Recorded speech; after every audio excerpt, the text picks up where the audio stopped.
Ouais, en fait, Yes. je voulais te partager une définition Ok, que j'ai reçue de l'art rituel. ok. Ça dit l'art rituel Mhm. propose une expérience de connexion avec les plans supérieurs de l'esprit, ceux qui le rattachent à une communauté plus large d'êtres embarqués dans l'aventure de la vie. En ce sens, l'art rituel est avant tout communautaire, recherchant la communion, la relation, ouvrant des portes par-delà les mondes connus. C'est un art de paix entre les peuples, un art de jonction. Mhm. Qu'est-ce que t'en penses? Alors, du coup,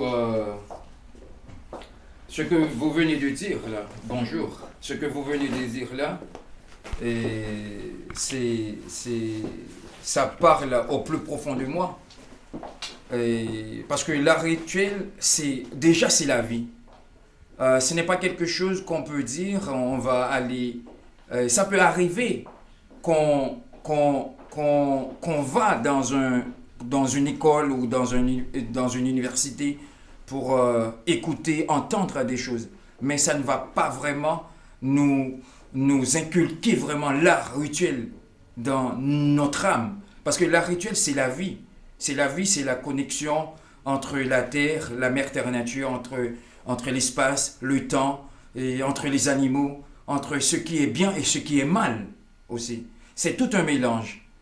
C'est toute une expression qui fait vibrer, qui fait voir, qui nous emmène au plus profond de l'école de l'obscurité. Parce que quand on parle de l'art rituel, déjà, on peut mettre de ce côté-là, du côté gauche, on dit l'obscurité, et du côté droit, on dit la clarté. Et du coup, ce mélange-là qui est une sorte de balance, et qui nous berce, qui nous enseigne, qui nous apprend tout le temps à pouvoir, à pouvoir voir l'importance de la vie. Parce que c'est aussi une traversée là où des gens nous ont dit qui est la mort.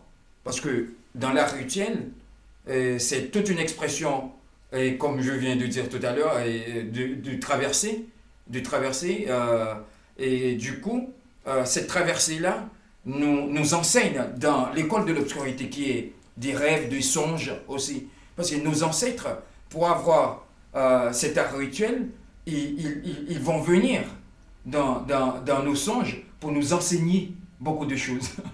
Vous voyez? Pour nous enseigner beaucoup de choses, pour nous enseigner l'importance des plantes, pour nous enseigner l'importance de l'eau, pour nous enseigner l'importance du feu, pour nous enseigner l'importance de tout ce qui est vivant et tout ce qui est traversé, soi-disant mort, mais qui n'est pas mort non plus, parce que la vie ne peut pas mourir. En d'autres termes, c'est comme ça, moi, je ressens la rituel. Et du coup, il y a pas mal de choses à ajouter toujours. Parce que c'est la vie. Parce que, est-ce qu'un livre seulement peut décrire la vie, peut décortiquer la vie? Non. Un livre ne peut pas.